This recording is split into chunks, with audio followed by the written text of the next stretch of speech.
Hola, buenas tardes a todas y todos y todes.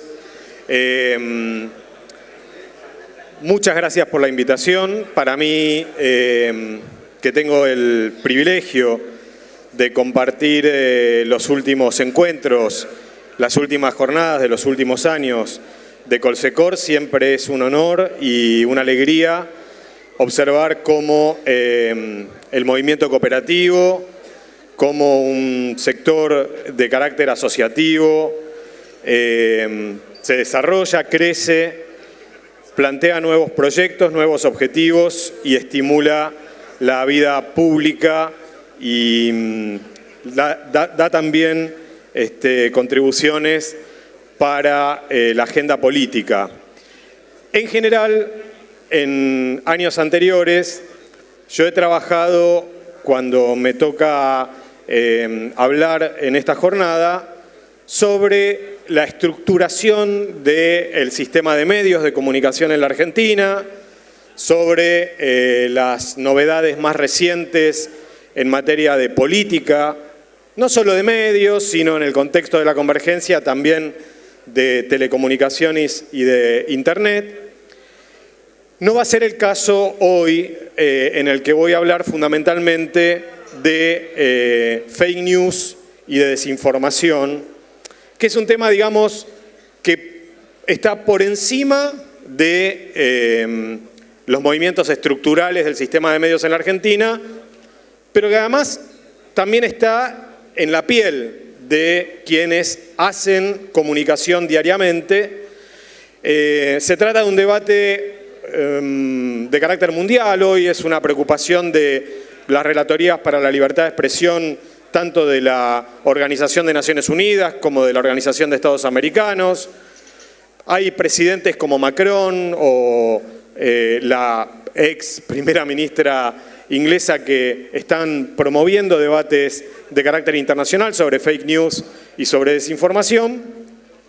Y hay muchos proyectos de ley en el Congreso argentino sobre este tema, así que voy a referirme a este tema en mi presentación, no sin antes decir que los otros temas de política de medios y de estructuración del sistema de medios siguen siendo actuales y siguen siendo importantes, más en el contexto de una campaña electoral donde algunos precandidatos ya han metido la pata en relación a que el sistema de medios solo es un negocio y ese tipo de cosas, ¿no? O sea que espero que el conjunto de los actores aquí presentes también tengamos la fuerza necesaria como para incidir en el pensamiento de quienes van a conducir la Argentina sobre la cuestión de política de medios, que no es solo un negocio.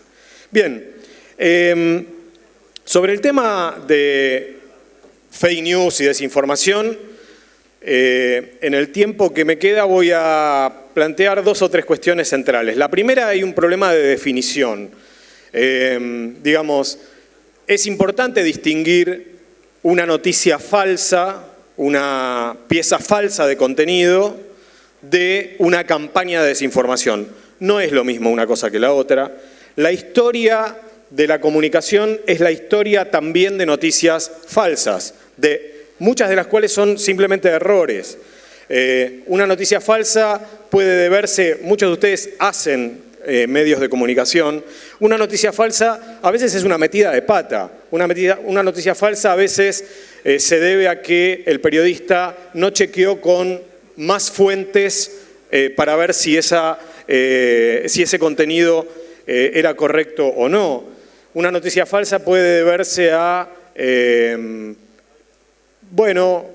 que alguna fuente manipula intencionalmente al periodista, pero ignora que lo que está publicando no es correcto, no es verdadero.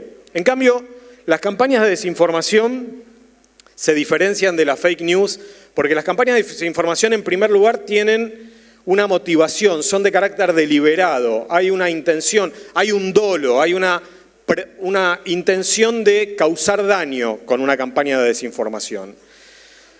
No es un error, no es una metida de pata, sino que la campaña de desinformación al tener este carácter intencional, en algunos casos está compuesta de piezas que en sí mismas no son falsas. En algunos casos, las campañas de desinformación están integradas por contenidos que, de modo aislado, son en sí mismos chequeables, verdaderos, pero al darles un encuadre conjunto de manipulación, pueden tergiversar el sentido de lo que se quiere expresar. Si nosotros dijéramos que solo seleccionáramos de la realidad cordobesa en un medio pretendidamente dirigido al conjunto del país, hechos de delito o de inseguridad, probablemente crearía la impresión de que en Córdoba solo hay delito, ¿cierto? Entonces, por más que los delitos que en esa campaña anticordobesa, digamos, anticordobesista, se incluyan, sean efectivamente delitos que hayan ocurrido y hayan sido verificados, ¿sí? Pero si solo se recorta esa parte de la realidad, el sesgo que tiene esa campaña es un sesgo de desinformación porque tergiversa la realidad sobre, en este caso, una provincia o una ciudad determinada, ¿no? Así que, digamos, en las operaciones de desinformación no necesariamente hay fake news y no toda fake news es adrede, no toda fake news tiene dolo. Esto, en el derecho a la información, en el derecho a la libertad de expresión, en el continente americano, tiene un nombre y al nombre se lo llama doctrina de la real malicia. Es decir, cuando efectivamente, para que alguien sea imputado sobre la descalificación a otra persona, sobre un hecho falso, se tiene que probar que esa persona conocía previo a su publicación la falsedad del contenido. E insisto, en la mayor parte de los casos, quien publica contenido que finalmente se descubre que no era verdadero, no conoce el carácter falso de ese contenido, no es consciente de eso. Hay un antecedente histórico antiguo, de 1938, que es la Guerra de los Mundos, sobre la que se hizo una película reciente, reciente, para mí todo lo que tiene, digamos, menos de 20 años es reciente, digamos, ¿no?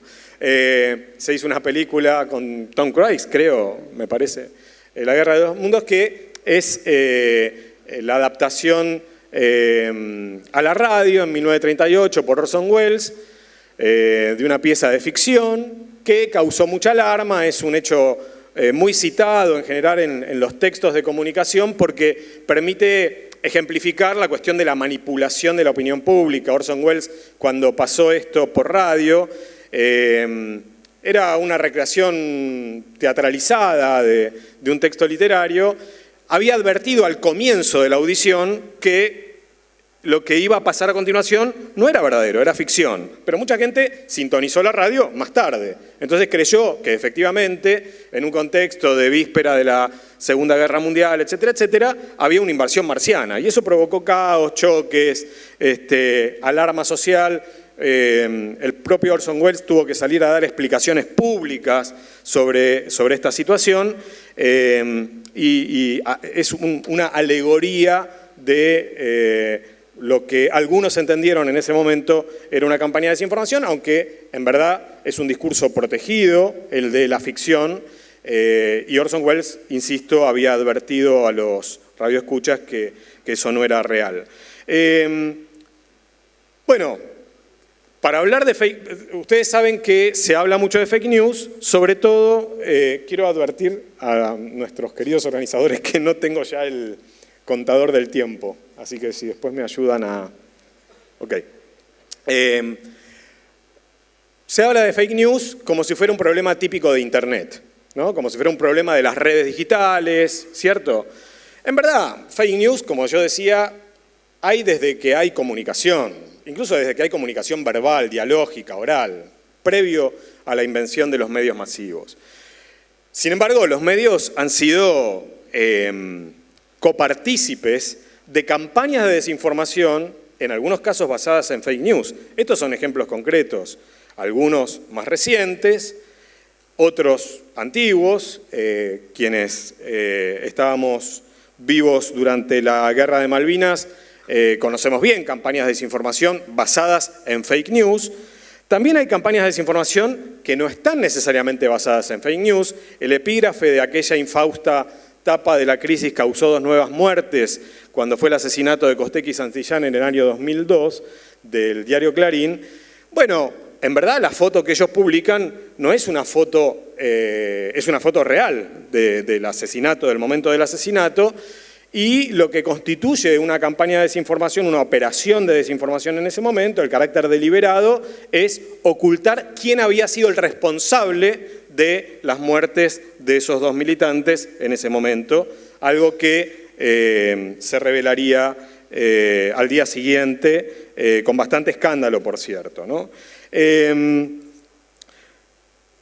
Así que ni los medios de comunicación son ajenos a la fake news y a las campañas de desinformación, y tampoco lo es la actividad política tradicional. Este es un papelón que protagonizó el exintendente de La Plata, Bruera, cuando se produjo la enorme inundación en el año 2013. Él estaba pasando unos días de vacaciones en Brasil, pero sus colaboradores del área de prensa publicaron que estaba ayudando a los damnificados por la inundación, una foto que era trucada, que correspondía a un evento previo, y rápidamente se conoció también esa operación de desinformación protagonizada en este caso por la política. La política nos alimenta, yo diría, todos los días de operaciones de desinformación y de fake news. Acá la ministra de Seguridad habla de que el caso Luciano Arruga, donde está probado y hay una pena de cárcel de 10 años a un efectivo de la policía bonaerense, fue una operación, o sea, es un montaje para desprestigiar a las fuerzas del orden, ¿no? Lo que quiero decir con esto es que los medios, la política, las instituciones en general, no son ajenas a la producción de campañas de desinformación y de fake news. La pregunta es, ¿cómo se puede desincentivar que las instituciones, que en general tienen por función social producir información, producir noticias y hacerlas circular masivamente, cómo se puede desincentivar que produzcan fake y produzcan campañas de desinformación, habiendo ya distinguido una cosa de la otra? Y yo creo que una respuesta posible tiene que ver con la calidad de los productos que ponen en circulación, tanto la política como los medios de comunicación. Ejemplo de lo que acabo de decir es el hecho de que, ustedes saben, hay una Defensoría del Público Audiovisual en la Argentina, intervenida lamentablemente en los últimos tiempos, pero que produce un monitoreo de las noticias de los 5 canales de aire de la ciudad de Buenos Aires, ¿no? Un monitoreo al que se puede acceder online, es súper interesante ese análisis. Ayer difundieron el monitoreo del año 2018. En ese monitoreo lo que se revela es que más del 50% de las noticias de los noticieros televisivos de los 5 canales de aire, de las emisoras más poderosas, es decir, las que tienen mayor espalda económica para producir información de la Argentina, más del 50% no tiene fuentes de esas noticias, no tiene ninguna fuente. Y el 90% de las noticias de los noticieros televisivos tiene una o ninguna fuente. Es decir, a la hora de pensar en desincentivar campañas de desinformación y desincentivar fake news, yo personalmente no haría hincapié en las redes sociales digitales, cuyos temas de conversación en general están organizados por lo que publican los medios tradicionales, ¿sí? Sino que haría hincapié en ese circuito institucional estable desde hace muchas décadas de producción masiva de información y de contenidos que son los medios y la política. En Uruguay, ya sé que esto va a sonar cándido, cándidamente uruguayo o uruguayamente cándido, pero en Uruguay, vieron que hay ahora también, en el mismo octubre que nosotros tenemos elecciones, tienen elecciones en el país vecino, y los partidos políticos que compiten en esta elección han hecho un acuerdo para evitar difundir fake news. Sé que eso, insisto, dado nuestro estado selvático de discusión política, suena un poco tirado de los pelos, pero es una iniciativa interesante al respecto. Entonces, por supuesto, también creo que para desincentivar las campañas de desinformación y para desincentivar la fake news, también creo que hay que poner adentro de la ecuación a las plataformas digitales, globales, como Facebook, Google, que a través de YouTube, Google, a través de Facebook, Instagram, WhatsApp, pienso en las elecciones de Brasil que consagraron a Bolsonaro, por ejemplo, el rol que tuvo WhatsApp, digamos, también estas plataformas digitales tienen su responsabilidad, por supuesto, en la diseminación, en la viralización veloz que tienen las campañas de desinformación. Mucho de lo que estoy diciendo está comprobado, digamos, la participación del hijo de Bolsonaro en campañas por WhatsApp que comprometían al PT con la difusión de un presunto kit gay a niños en edad escolar en Brasil, ese tipo de mentiras, digamos. Por supuesto, estas plataformas también tienen una responsabilidad. Pienso, siguiendo una lógica de la literatura policial, que esa responsabilidad habría que tratar de desarticularla primero exigiéndoles transparencia en lo que hace al mercado publicitario de las plataformas digitales. Son plataformas que presuntamente venían a traer transparencia porque los bits y el mundo digital se puede medir de manera capilar todo lo que hacemos, pero que en verdad tiene un mercado publicitario que es de lo más opaco. Entonces, digamos, ¿cuánto dinero reciben por las campañas políticas, tanto de cara lavada como también las de desinformación? ¿Quiénes son los aportantes de las campañas? Que haya un banco de datos y de imágenes, un archivo de todas las campañas, dado que en general muchas son segmentadas y no existe la posibilidad de reunirlas todas, digamos.